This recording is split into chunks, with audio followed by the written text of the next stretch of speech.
Meeyamna tamjaningai oigadaba amasung khunai asida kanaba piba ngamgadaba Anouba Wakhallon science ke Maheiroi Singna Puthoknaba Hotnabiyu haina Manipur leingak ke Science and Technology Minister Thongam Biswajit na phongdokkhre. Wafama se Science and Technology for Sustainable Manipur haiba thim dangase Manipur University ke auditorium da pangthokpa Manipur Science Congress 2024 hodokpagi thoramda mahakna phongdokhibane.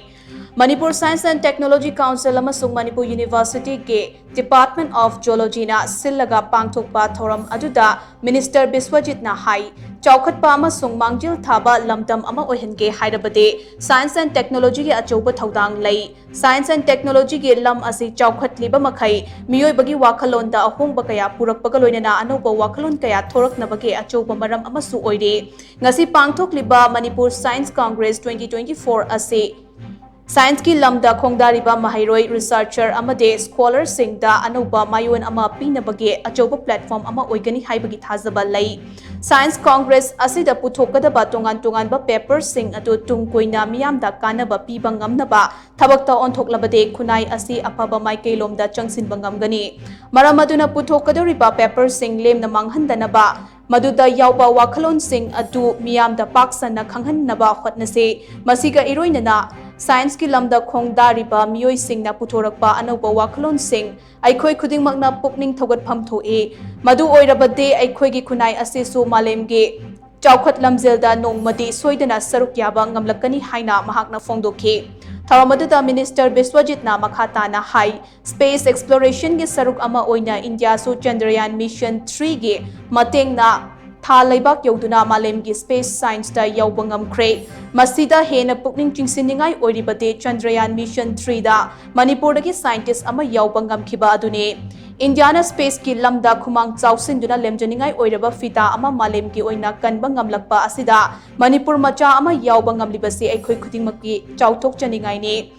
Manipuri sing hiram khudingmakta talent leiba maramna aikhoi kanna hotnarabade mithoi mihenba kaya soidana thorakani haina Minister Biswajit na makhata na phongdokhe Science ke anda hairaba mayam sisde magi experimental torwa magi experimental ga loinana within 6 months ka covid vaccine ani putoka India ki putoklasi world ki observation da kari pige hairaba India's largest country ni Kalau soal nanti India Jepang sana siang yang hari makan juga Bharat Prime Minister. I as a political leader when I was a market vision, market Wakhallon. Adu buai macam mana? Saya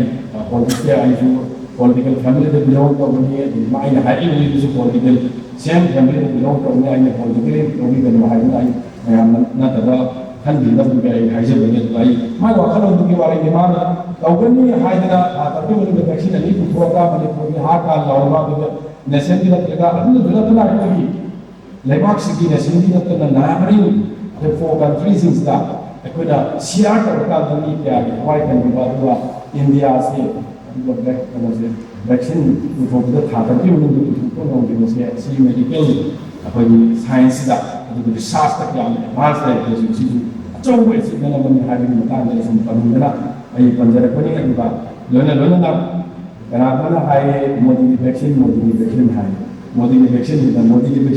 ka pa de de ko no sin si hin ga sa le hai si ka bo kai hai si ba hai si ko this quality the thamma ka